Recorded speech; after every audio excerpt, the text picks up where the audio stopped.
નમસ્કાર વિદ્યાર્થી મિત્રો, ધોરણ 10 ના ગણિતના 7મા પ્રકરણમાં આપ સૌનું સ્વાગત છે। હવે મિત્રો, આજે આપણે ત્રિકોણનું ક્ષેત્રફળ એટલે કે યામ સમતલમાં 3 શિરોબિંદુઓ આપ્યા હોય ત્રિકોણના અને એ શિરોબિંદુના યામ પરથી ત્રિકોણનું ક્ષેત્રફળ કેવી રીતના શોધી શકાય એ આપણે જોવાનું છે। તો સૌથી પહેલા એ સૂત્રની ચર્ચા કરીએ। તો સૌથી પહેલા એ શિરોબિંદુના યામ કયા કયા છે અને એ યામ પરથી ત્રિકોણનું ક્ષેત્રફળ શું મળે એની આપણે ચર્ચા કરીશું। તો મિત્રો, કોઈ ત્રિકોણ આપતો હોય કે A x1 y1 B x2 y2 અને C x3 y3 જેના શિરોબિંદુઓ હોય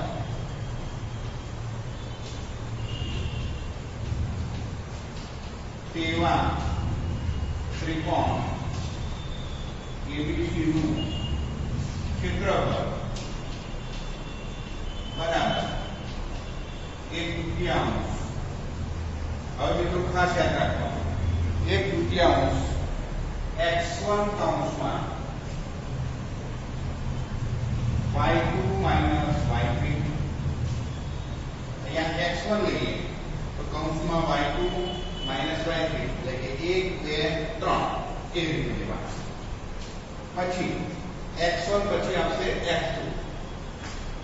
x2 લો મિત્રો તો અહીંયા 2 પછી 3 આવે એટલે કે y3, 3 પછી પાછું 1 આવે એટલે કે y3 minus y1 plus x1 x2 પછી આવશે x3 માં શું આવશે તો 3 પછી શું આવે તો 1 આવે એટલે કે y1, 1 પછી 2 આવે એટલે કે y1 minus y2 કૌંસ પૂરો। એટલે કે ફરી એક વાર સમજી લઈએ કે જેના શિરોબિંદુઓ x1 y1 x2 y2 x3 y3 હોય એવા શિરોબિંદુઓ વાળા ત્રિકોણનું ક્ષેત્રફળ બરાબર 1/2 x1 કૌંસમાં y2 minus y3 વત્તા x2 કૌંસમાં y3 minus y1 વત્તા x3 કૌંસમાં y1 minus y2 આ રીતે આ સૂત્ર મળે છે। અને આ સૂત્ર હંમેશા યાદ રાખવાનું અને જેથી કરીને દાખલા ગુણો આપણે ગણી શકીએ। તો યાદ રાખવાની સરળ રીત છે, ફરી એકવાર તમને સમજાવી દઉં। 1 2 3 પછી 1 પછી 2 આવે તો 2 3 1 પછી 2 પછી 3 આવે તો 3 પછી 1 2 આખું એક ચક્ર ચલાવવાનું આ રીતે 1 2 3 1 પછી 2 2 પછી 3 3 પછી 1 એટલે કે x1 કૌંસમાં y2 minus y3 પછી x2 કૌંસમાં y3 minus y1 પછી x3 કૌંસમાં y1 minus y2 એટલે કે આખું એક ચક્ર ચલાવી અને આ સૂત્ર તમે યાદ રાખી શકો। તો આને આધારે હવે મિત્રો દાખલા જોઈએ। તો સ્વાધ્યાય 7.3 કે જેના શિરોબિંદુઓ આપ્યા છે એવા ત્રિકોણનું ક્ષેત્રફળ શોધો। તો આ સૂત્ર આપણે એમને મળવા દઈએ છીએ નીચે એ સૂત્રનો ઉપયોગ કરીને દાખલો ગણીએ। તો મિત્રો સ્વાધ્યાય 7.3 એનો દાખલા નંબર 1 દાખલા નંબર 1 નો આપણે બીજો દાખલો જોઈ લઈશું। તો બીજા દાખલામાં તમને શિરોબિંદુઓ આપ્યા છે -5 -1 3 -5 અને 5 2 આ શિરોબિંદુઓ તમને આપ્યા હોય અને આવા ત્રિકોણનું ક્ષેત્રફળ શોધવું છે। તો સૌથી પહેલા આપણે ધારી લઈએ અને x1 કહીશું, આને y1 કહીએ, આને x2 કહીએ, આને y2 કહીએ, આને x3 કહીએ અને y3 કહીએ। તો ત્રિકોણનું ક્ષેત્રફળ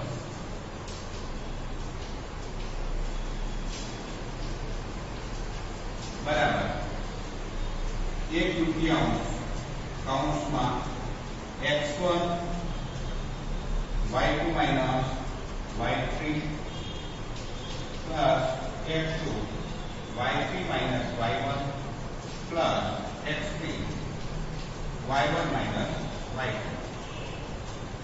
હવે આની અંદર આપણે કિંમત મૂકીએ.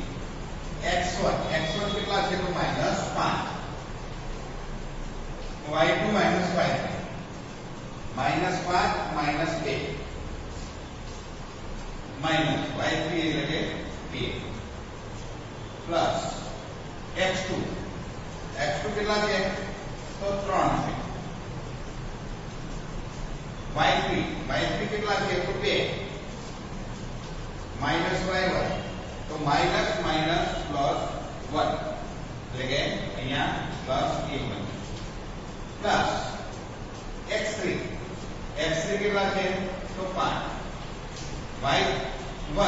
y1 કેટલા છે તો -1 minus y2 હવે પાછું માઈનસ આવ્યું એટલે અહીંયા માઈનસ નિશાની છે એટલે માઈનસ માઈનસ પ્લસ 5 એટલે મોટો કૌંસ. તો મિત્રો હવે આનું સાદુરૂપ આપીએ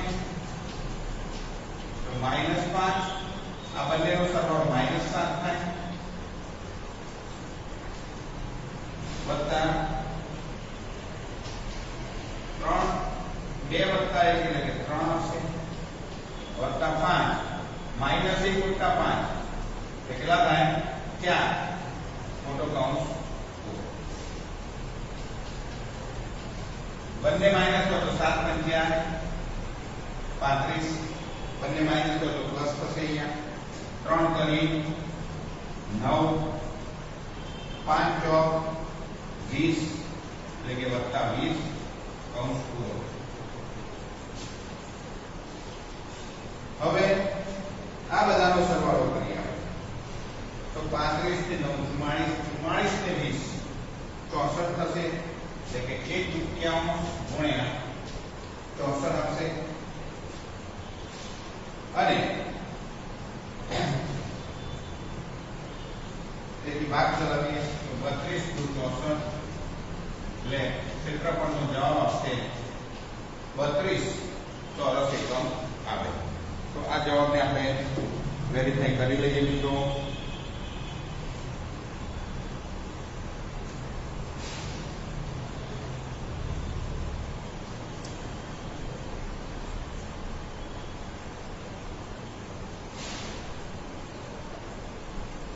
તો જવાબ આપણો આવે છે એકમ ખાસ લખવાનો ચોરસ એકમ. તો મિત્રો આ દાખલાનો સ્ક્રીનશોટ પાડી અને તમે તમારી નોટબુકમાં ઉતારી શકો. હવે મિત્રો આગળ આપણે દાખલા નંબર 2 કે નીચે આપેલા બિંદુઓ સમરેખ હોય તો પ્રત્યેકમાં k ની કિંમત શોધો. તો એ દાખલો પણ જોઈએ.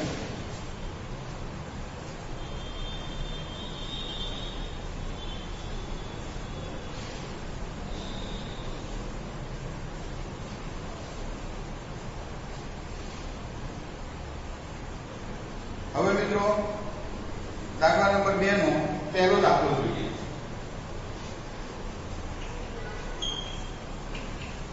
એ શોધો. તમને જે બિંદુઓ આપે છે એ આ પ્રમાણે છે 7 - 2 5 1 3 2 આ રીતે 3 બિંદુઓ તમને આપ્યા છે અને પ્રત્યેકમાં k ની કિંમત મારે શોધવી છે. તો કેવી રીતે શોધાય? આ ત્રણે બિંદુઓ સમરેખ છે એટલે એના પરથી તમારે k ની કિંમત શોધવી છે. તો મિત્રો આ સમરેખ બિંદુઓ હોય તો સમરેખ બિંદુઓ દ્વારા જે ત્રિકોણ રચાય એનું ક્ષેત્રફળ 0 હોય. આમ તો સમરેખ બિંદુઓ દ્વારા કોઈ ત્રિકોણની રચના થઈ શકે નહીં. 3 અસમરેખ બિંદુઓથી ત્રિકોણ રચાતો હોય છે, પણ અહીંયા સમરેખ બિંદુઓ છે એટલે એના દ્વારા જે ત્રિકોણ રચાય એ ત્રિકોણનું ક્ષેત્રફળ 0 મળે છે. એટલે કે સમરેખ બિંદુઓ છે માટે એના દ્વારા જે રચાતો ત્રિકોણ છે એ ત્રિકોણ ત્રિકોણનું ક્ષેત્રફળ બરાબર 0 મળે. હવે ત્રિકોણનું ક્ષેત્રફળ આપણે સૂત્રનો ઉપયોગ કરીએ. x1 અહીંયા આપણે દર્શાવી દઈએ. આ x1 y1 x2 y2 x3 y3 તો 1/2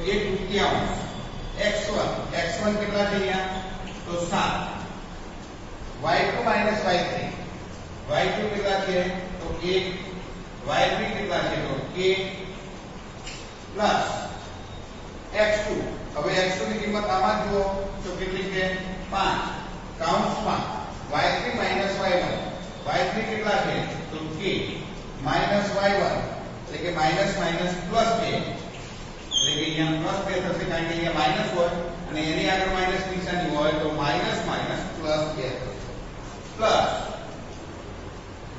x3 એટલે કે 3 છે y1 minus y2 y1 minus 2 છે અને y2 minus 1 થશે. છગડીયો કૌંસ અને મોટો કૌંસ પૂરો જવાબ બરાબર 0. હવે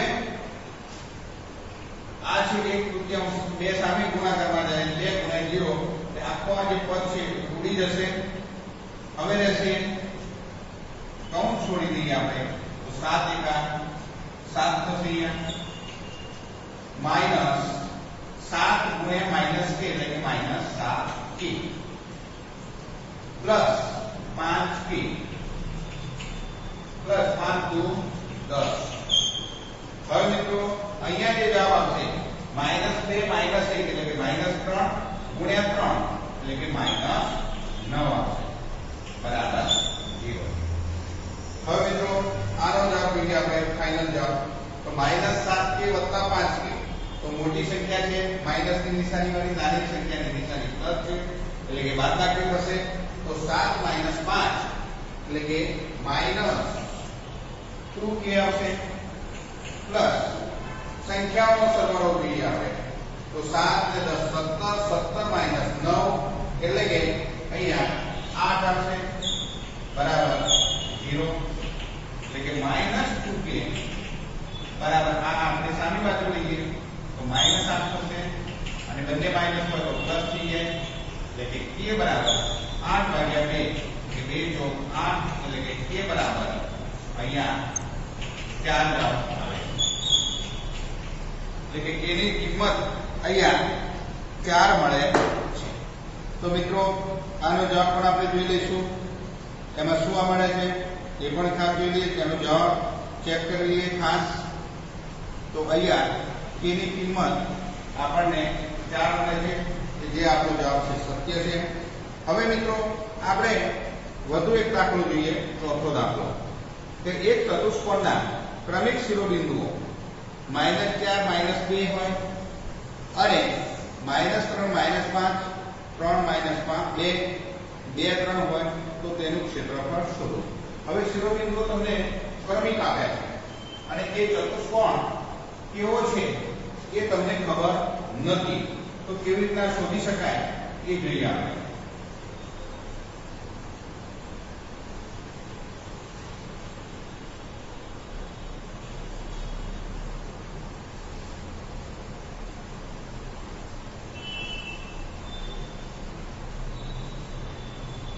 તો દાખલા નંબર 4 માં તમે જોઈ શકો છો ક્રમિક શિરોબિંદુઓ આ પ્રમાણે આપ્યા છે. હવે ચતુષ્કોણ કેવા પ્રકારનો છે એ આપણને ખબર નથી. ચતુષ્કોણનો પ્રકાર અહીંયા ઉલ્લેખ છે નહીં. તો એ શિરોબિંદુઓ છે જે આ પ્રમાણે છે -4 -2 b -3 -5 c 3 2 અને છેલ્લે d 2 3.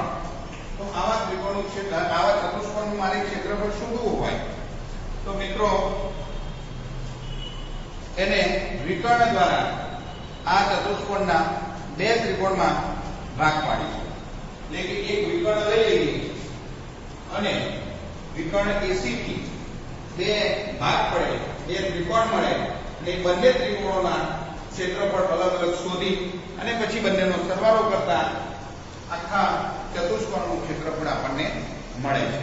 તો મિત્રો અહીંયા જોઈએ આપણે કે ચતુષ્કોણ ABCD નું ક્ષેત્રફળ બરાબર ત્રિકોણ ADC નું ક્ષેત્રફળ વત્તા ત્રિકોણ ABC નું ક્ષેત્રફળ.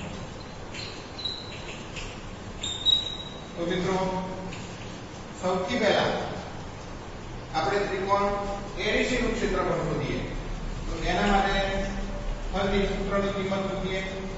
તો અહીંયા લખીશું આ માની લો કે x1 y1 છે, આ x2 y2, આ x3 y3 અને એને આધારે આપણે ADC નું ક્ષેત્રફળ શોધીએ.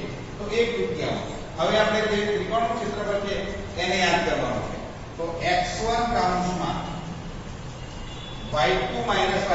હવે x1 છે એ અહીંયા -4 કૌંસમાં y2 y3 એટલે કે -3 વત્તા 2 વત્તા 2 આવશે. હવે x1 પછી આવશે x2. હવે x2 ની કિંમત કેટલી છે? તો 2. અહીંયા લખીશું 2 x2 કૌંસમાં y3 y1. હવે y3 કેટલા છે? તો -2. y1 કેટલા છે? તો માઈનસ એ પણ -2 છે એટલે માઈનસ માઈનસ પ્લસ 2 પ્લસ હવે x1 x2. હવે આવશે x3 નો નંબર. તો x3 બરાબર 3 છે. તો x3 બરાબર y1 y2 એટલે કે -2 -3 કૌંસ પૂરો પ્લસ બીજા ત્રિકોણનું ક્ષેત્રફળ શોધીએ આપણે. તો એના માટે પણ આપણે આના જે આમ રાખીશું. હવે આ x1 x2 y2 અહીંયા લખી દઈએ આપણે અને એના માટે આ જે ત્રિકોણ છે એની કિંમત આપણે એના યામની કિંમત મૂકીશું અને શોધી શકીએ. તો મિત્રો એના માટે પણ ત્રિકોણ ABC માટે x1 બરાબર -4 છે. x1 કૌંસમાં y2 y3 એટલે કે -5 પ્લસ 2 આવશે અહીંયા પ્લસ x2 કેટલા છે અહીંયા? તો -3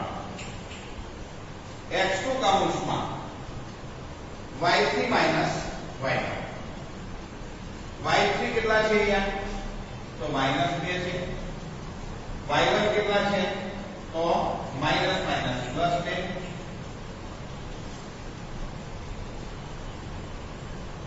x3 અહીંયા. હા હવે મિત્રો આગળ જુઓ. આપણે x1 લીધું, x2 લીધું, હવે x3 આવશે. x3 બરાબર 3 છે. તો અહીંયા 3 ની x3 કૌંસમાં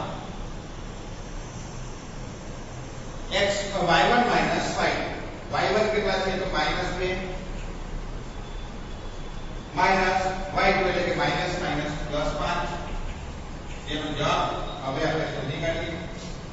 1/3 -4 3 ને 2 5. અહીંયા આ બંને ઉડી જશે એટલે આખું પદ 0 થઈ જશે. અહીંયા -5 ગુણ્યા 3 એટલે -15 આવશે અહીંયા પ્લસ 1/3 અહીંયા આવશે -4 -5 + 2 એટલે કે -3 વત્તા -3 આ પણ ઉડી જશે આખું પદ એટલે અહીંયા 0 આવશે અને 3 5 - 2 એટલે કે 3 આવશે. હવે આનો જવાબ મેળવીએ. 1/3 -4 એટલે કે -20 આવશે અને -15 પ્લસ એક તૃતીયાંશ 4 તરી 12 + 5 3 તરી 9 + 9. હવે મિત્રો આગળની રીત જાણીએ.